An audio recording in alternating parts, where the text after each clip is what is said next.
Menina, é a nossa série, tá sendo muito legal a gente conversar sobre quem Deus é pra gente. Não apenas creia mais em Deus, mas principalmente crer melhor nesse Deus, que é bondoso, amoroso, poderoso e também um Deus soberano. Mas soberano? O que isso significa? Será que tem algo que precisamos repensar essa tal soberania de Deus? E é sobre isso que a gente vai conversar hoje. Eu espero que seja muito especial e transformador para você. Mas para começar o papo, eu quero primeiro contextualizar o que é a soberania, porque a gente precisa entender de Deus o que significa. E ele tem autoridade e controle máximo, que não é delegável e nem renunciável. Então anota aí. Deus é soberano e isso não é delegável e nem renunciável. E para começar o nosso bate-papo, eu quero saber de vocês. Quais são as atitudes que a gente toma na vida, no cotidiano, que faz com que a gente negue a soberania de Deus? Ok. Bom, na minha vida, eu percebo claramente isso se expressando em algumas circunstâncias em que eu demonstro assim um amor excessivo por controle, sabe? E essas circunstâncias são quando eu procuro manipular pessoas. Isso não acontece sempre na minha vida, só às vezes. Então, que eu quero que as coisas sejam do meu jeito, né? Então eu dou um jeitinho ali, me meto assim para que as coisas aconteçam. E eu acho que é muito fácil também isso acontecer em situações ou em relacionamentos em que eu percebo que tem uma autoridade legítima. Então, por exemplo, na minha maternidade, né? Que às vezes em algumas situações eu me percebo severa demais ou dando mais valor a regras ou do que a relação com a minha filha. Então isso pode acontecer em várias situações, na relação patrão com funcionário, mas na minha vida eu percebo isso bastante acontecendo assim. E quando a gente ama demais as regras, né, a gente acaba perdendo de vista os relacionamentos, né? Então, por amor às pessoas, a gente precisa sim abrir mão do controle, né? Porque isso desgasta os relacionamentos, né? Então, a gente perde de vista, né, a soberania de Deus, que Ele é o único capaz de ocupar o trono da autoridade do controle, né? Quando a gente age querendo controlar pessoas, manipular pessoas, isso também acontece não só na manipulação de pessoas, mas no controle, né, de circunstâncias, situações, ambientes, né? Então, aquele desejo absurdo por querer controlar tudo do meu jeito, minimamente a circunstância e quando vai acontecer, estabelecer regras e tal, porque o e se pode gerar um pavor tão grande no nosso coração que a gente não é capaz de lidar. Então, o que a gente faz? Tenta controlar, na ilusão de que isso vai adiantar e que a gente vai ter aquela paz mental, né? De, as coisas estão do meu jeito, né? Isso gera o quê? Uma estafa emocional absurda, né? Uma estafa mental, porque nós não somos capazes de ocupar o trono e a gente tenta, como ser limitado, ocupar, mas o fruto disso é todo esse cansaço, desgaste, além de uma ofensa gigantesca a Deus, né? Porque nós não damos a Ele esse lugar, né? Então, manipulação de pessoas em situações mínimas, tá? Tem situações terríveis que aí vai no campo da agressão, né? Da manipulação, mas essa manipulação assim de, quero que as coisas sejam do meu jeito, então vamos aqui, vamos ali, né? Então, mas é uma coisa muito séria isso, e que precisa ser, levar o nosso coração a arrependimento, assim. A gente fica brincando de Deus, né? Brincando que nem criança de Deus, brinca de casinha, a gente exatamente. fica ali brincando de Exatamente. coordenar tudo. Eu tenho algo que aconteceu na minha vida muito recentemente que me mostra, assim, tipo, essa soberania de Deus e algo que fugiu completamente do meu controle, assim, né? Não que eu tive dificuldade, pela primeira vez eu acho que eu dei até uma relaxada, assim. Mas há uns 6 meses atrás, mais ou menos, eu descobri que eu tava grávida. E, tipo assim, cara, eu fiquei muito feliz com aquilo, né? Era algo, assim, que eu queria muito, apesar de não ter sido planejado, apesar de não foram os nossos planos, né? Cara, eu descobri que eu tava grávida e eu fiquei muito feliz mesmo, assim. Era algo que eu sonhava em ter meu segundo filho, né? Já, tipo assim, no meu coração, no fundinho, já existiam esses planos, né? E, cara, foi muito legal, descobri que eu tava grávida, liguei pros amigos próximos e tal. Quando deu, sei lá, uma semana que eu descobri isso, eu comecei com um leve sangramento. E daí já deu aquela ansiedade, se vocês lembram da Marina dos episódios anteriores, Marina ansiosa. E, cara, eu falei, ai, meu Deus. Mas assim, na gestação da minha primeira filha, aconteceu isso, e eu falei, bom, bola pra frente. Fui no hospital, a médica me passou as medicações que eu tinha que fazer uso. E falou assim, Marina, você vai fazer repouso relativo. Repouso relativo é tipo assim, não vai carregar peso. Ela falou, não vai fazer faxina, não é pra sair correndo, não é pra ir pra academia. O resto pode fazer normal. E eu lembro que eu peguei a medicação, cheguei em casa e eu falei, cara, eu não vou fazer repouso relativo, não, vou fazer repouso absoluto. Porque eu vou fazer essa gestação dar certo. Eu falei, cara, eu quero, a coisa vai dar certo, eu vou ficar aqui quietinha no meu cantinho. Eu lembro que eu ainda liguei pra minha médica e falei, olha, a médica do hospital, o plantonista passou essa medicação, será que eu não dobro a quantidade do remédio dela? Não, Marina, não precisa. Eu falei, você tem certeza? Será que eu não tenho que usar 2 vezes por dia? Dela, não, Marina, é isso que a gente passa, é isso que tem que ser feito e deixa teu corpo agir e tal. Eu falei, beleza. Eu lembro que eu liguei pra minha mãe e falei, mãe, contei um pouquinho do que estava acontecendo. Minha mãe veio de Curitiba ficar comigo. E, gente, eu falei assim, cara, eu vou ficar aqui parada, deixando o remédio fazer efeito, segurando essa criança. Eu voltava a ficar assim, ó. Só respirando. Só respirando. Eu levantar pra fazer xixi só, tomar banho. E minha mãe cozinhava, minha mãe arrumava a casa, minha mãe fazia tudo e eu ficava lá, ou sentada ou deitada. Eu falei, cara, isso aí vai dar certo. E os dias foram passando, só que assim, o sangramento foi aumentando em vez de ir diminuindo, né? Então a coisa foi indo e várias vezes fui ao hospital, várias vezes voltei para casa. E numa dessas indas e vindas, eu lembro que eu tive um sangramento muito intenso mesmo. E aquilo foi um choque para mim, assim, sabe? Por um segundo eu pensei, cara, Deus está cuidando? Porque eu tô cuidando, será que Deus está cuidando?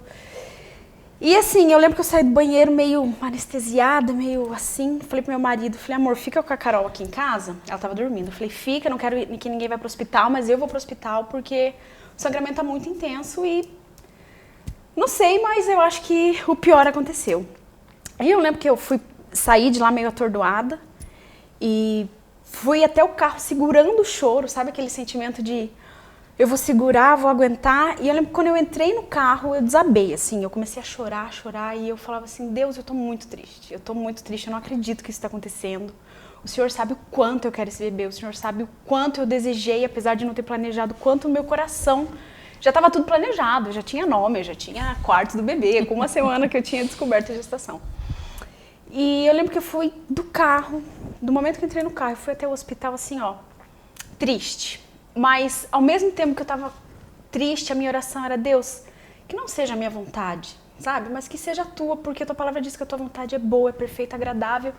E eu creio nisso, eu creio que o Senhor tem controle, eu creio que o Senhor está cuidando sim. E me dá essa certeza dessa tua soberania, que isso possa inundar a minha vida e que isso possa realmente, assim, tomar conta de mim. E eu dei entrada no hospital, fiquei ali na recepção, no cantinho, eu lembro chorando, pensando, ai meu Deus, que não passa ninguém conhecido, que eu não quero dar explicação nenhuma. E o médico me examinou e falou, Marina, até então tá tudo bem, não tem nada que se preocupar, teu colo tá fechado, você não teve um aborto agora, vamos fazer a ultrassonografia de novo, né, a eco, vamos ver. A médica fez a eco, não viu nada de diferente. E beleza, fui pra casa, mas assim... incomodada. Cheguei, contei pro meu marido, ele ficou muito feliz, viu? Tinha certeza que a coisa estava dando certo.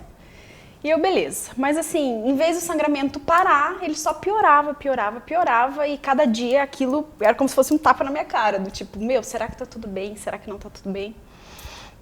E resumindo, né, a história, os médicos falaram, Maria, a gente só vai ter certeza se tá tudo bem ou não daqui uns 10, 15 dias, quando você for fazer a ultra, e daí sim, tem que aparecer um bebezinho, o coração batendo. E assim, foram uns dias que parecia assim que tudo estava escorregando na minha mão, porque tava, né? Não tava nada nas minhas mãos. E eu lembro que foram dias que eu passava de momentos de tristeza para momentos de medo, para momentos de paz. Mas assim, quando foi chegando perto daquela ecografia, eu só falava para mim, eu falava, Marina, Deus é soberano, e eu lembrava daquilo que está lá em Jó 42:2, que diz, Deus é poderoso, e nada pode frustrar os planos dele. E era isso que eu vivi por isso, assim, sabe? Eu falava, cara, nada pode frustrar os planos de Deus. Seja um sangramento, seja o que for, e a minha filha mais velha tá aí pra mostrar isso, né? Minha única filha no momento.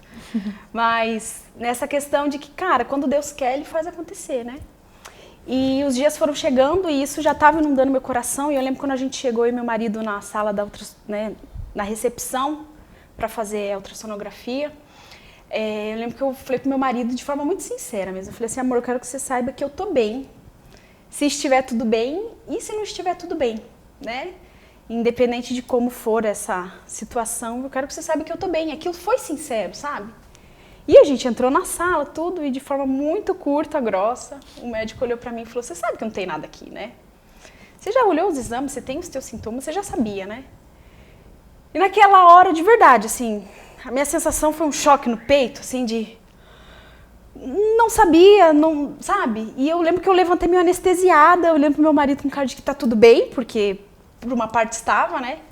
E eu lembro que eu cheguei no banheiro, eu sentei pra me trocar e a primeira coisa que eu quis falar, eu falei, Deus, muito obrigada, sabe? Glórias ao teu nome, porque não sou eu que tô no controle, né? Eu não tenho poder de dar vida a ninguém, eu não tenho poder de nada. Graças ao Senhor, porque eu sei que os teus planos são melhores que os meus, para todo mundo, né? Seja para esse bebê, para minha família.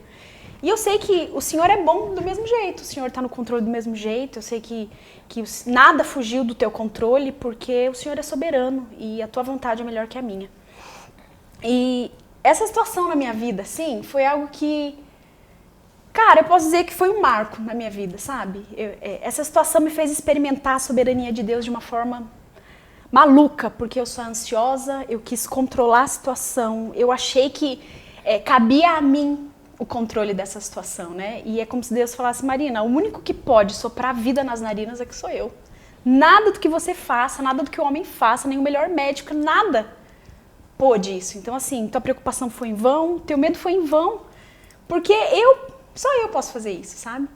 E, então, assim, foi um divisor de águas na minha vida e a partir daquele momento, daqueles dias que eu entendi essa soberania de Deus e que Ele estava no controle, tirou um peso das minhas costas, sabe? É como se falasse, não depende de você, depende de mim, né? Então, assim, eu posso dizer que eu saí entendendo essa soberania, confiando, crendo nessa soberania, né?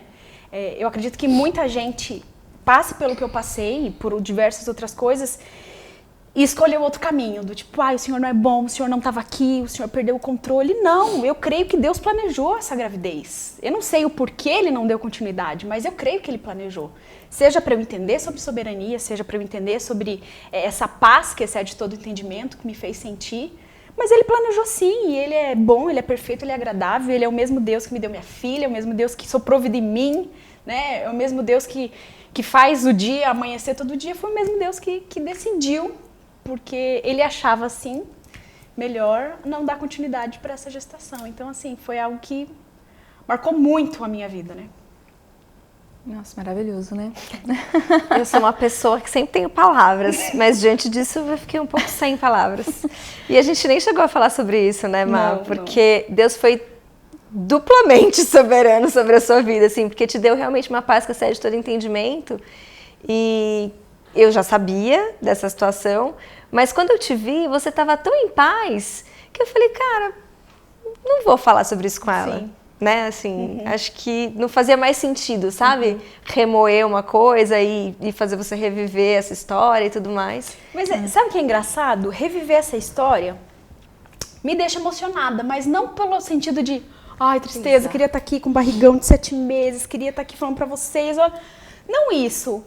Me faz emocionado, tipo, cara, não me levem a mal, mas que bom que eu passei por isso, sabe? No sentido de o que eu pude experimentar, sabe? Não é alguém me falando, foi assim. Não, Deus permitiu que eu experimentasse isso para viver algo que eu vivi, sabe? Para falar assim, Marina, eu tô aqui sempre, sempre. Tira esse peso. Para criar uma intimidade entre você e Deus, que talvez em qualquer outra oportunidade da sua vida você não tenha tido, né, essa experiência, essa oportunidade. Eu creio nisso. A circunstância deu a oportunidade de você perceber Deus numa outra perspectiva, né? E é nítido a maneira com que você fala de Deus hoje e a maneira com que você, não fala, né? Mas com que você vive Deus hoje e como você vivia Deus antes, né? E esse testemunho de arrepiar, maravilhoso, é prova de que é possível sim nós experimentarmos de maneira prática a soberania de Deus, né? Não só falarmos que Deus é soberano e os planos dele são confiáveis, ele é autoridade, né?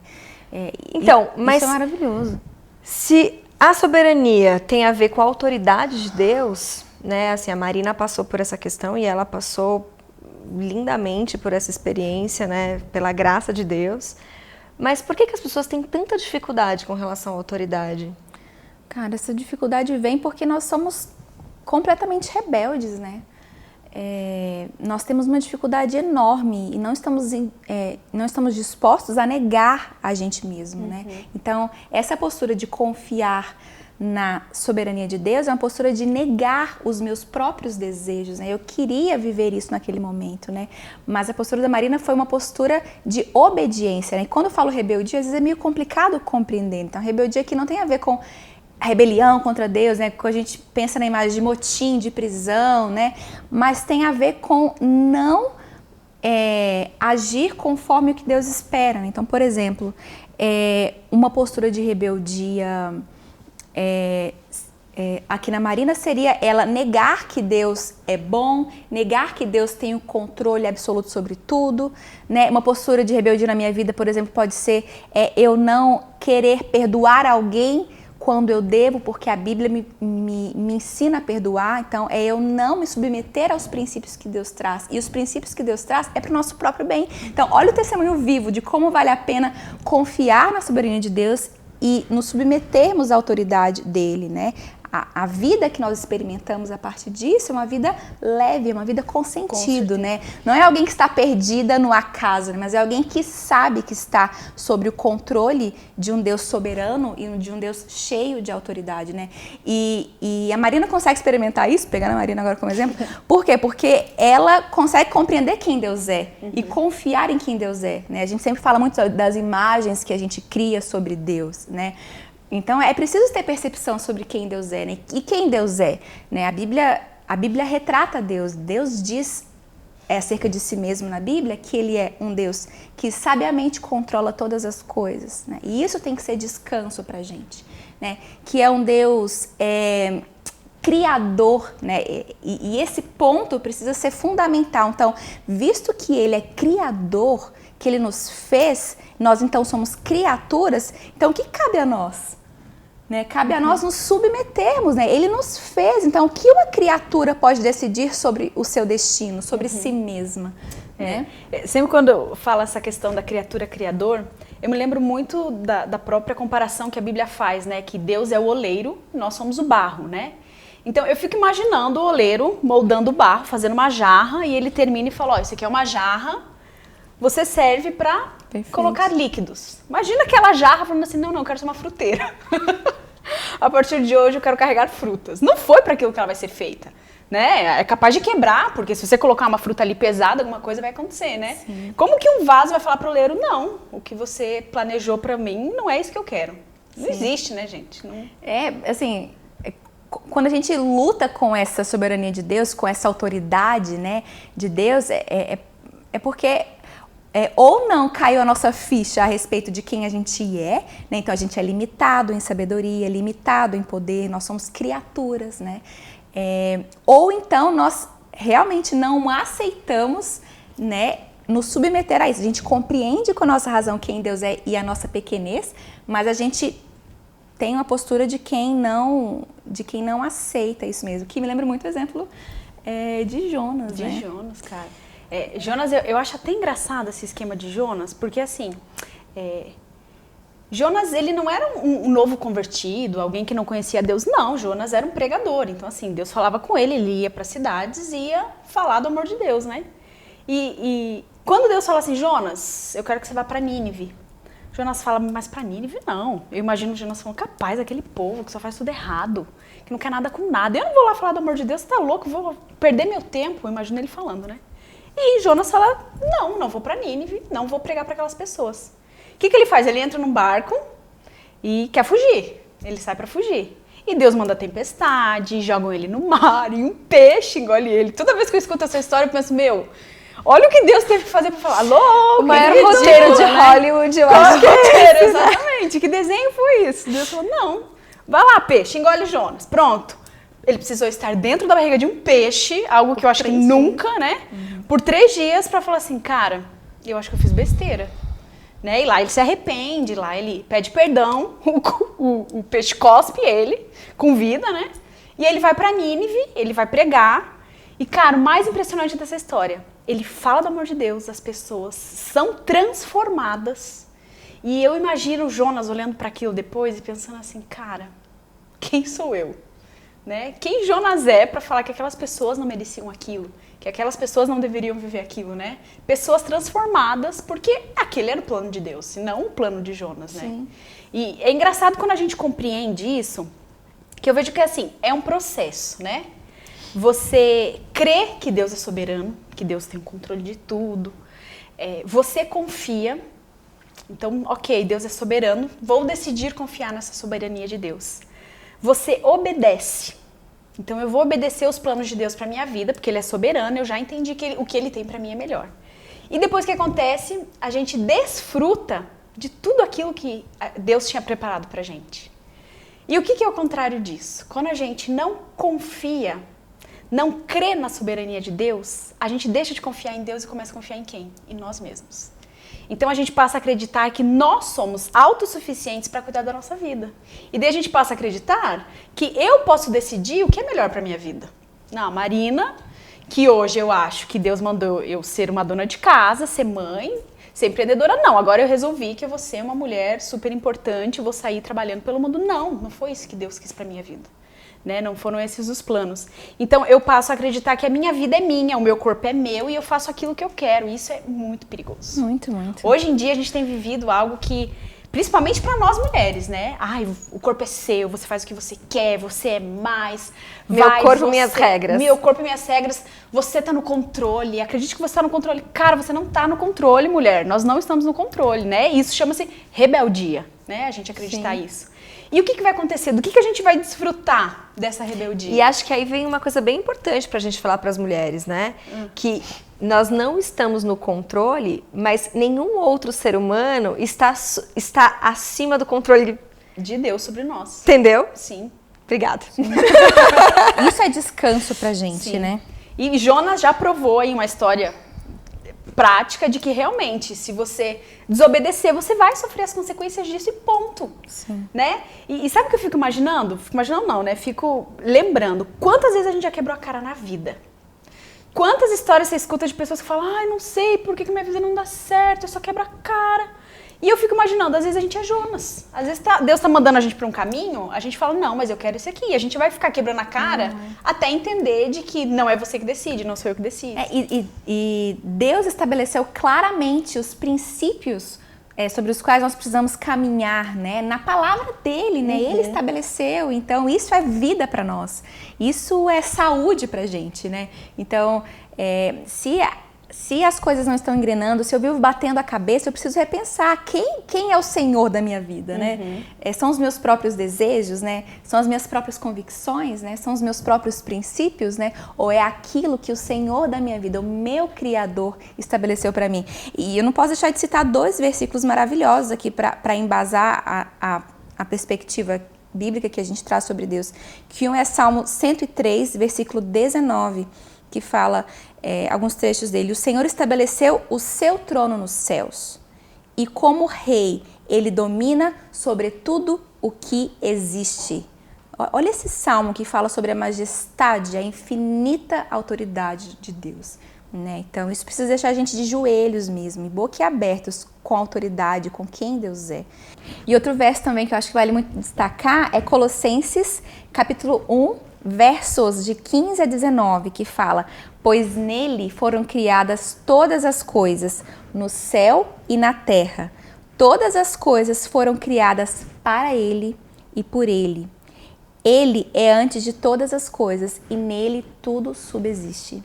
Gente, esse conhecimento real da soberania de Deus, da autoridade de Deus, da majestade de Deus, somado à nossa compreensão correta de que Deus é amor e nós podemos confiar a nossa vida a Ele, mas de que Deus é bondoso, de que Deus é poderoso, isso deve levar o nosso coração a entronizar a Deus, a reconhecer que o único lugar que Ele merece estar é num trono, e não a nós mesmos, né? Então Deus, Ele não é somente um Pai bondoso, mas Ele deve ser o Senhor, o Rei majestoso da nossa vida. Essa série nos leva a nos prostrarmos diante de Deus, né? Diante da grandeza de quem Ele é.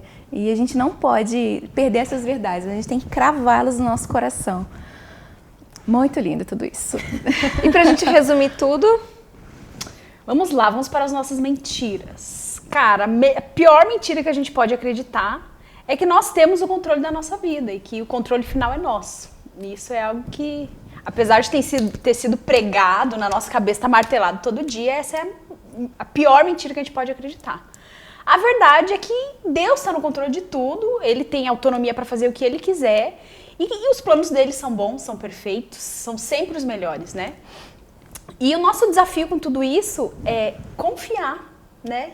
E viver nessa submissão da vontade de Deus. E saber que nem sempre os planos que a gente tem para a nossa vida são os mesmos que Deus tem, né? Mas o nosso desafio é enxergar isso e aceitar, né, de bom grado, sabendo que esse Deus amoroso, bondoso, maravilhoso, Ele nos ama, né? Se Ele não poupou o Filho dele por nós, por que mais Ele não faria, né? Por que agora Ele ia mudar? Ele é imutável, né? Soberano. Soberano. Perfeito. Que engloba, então, não somente um Deus que é poderoso, que é um Deus que tem o controle de tudo, mas também um Deus que tem a autoridade. Por isso, merece toda a nossa reverência, né? Toda a nossa vida precisa ser voltada para Ele. Muito bem, essa foi a nossa série Feminina. Eu tenho certeza que você foi edificada, transformada, eu fui. E não esquece de nos acompanhar nas nossas redes sociais. A gente está no Instagram, no YouTube, no Spotify. E dê a sua opinião também, se tiver algum tema relevante que você queira trazer aqui para nossa roda. A gente muito em breve já vem com a próxima série. Quem sabe o seu tema pode ser escolhido. Muito obrigada, até a próxima. Tchau!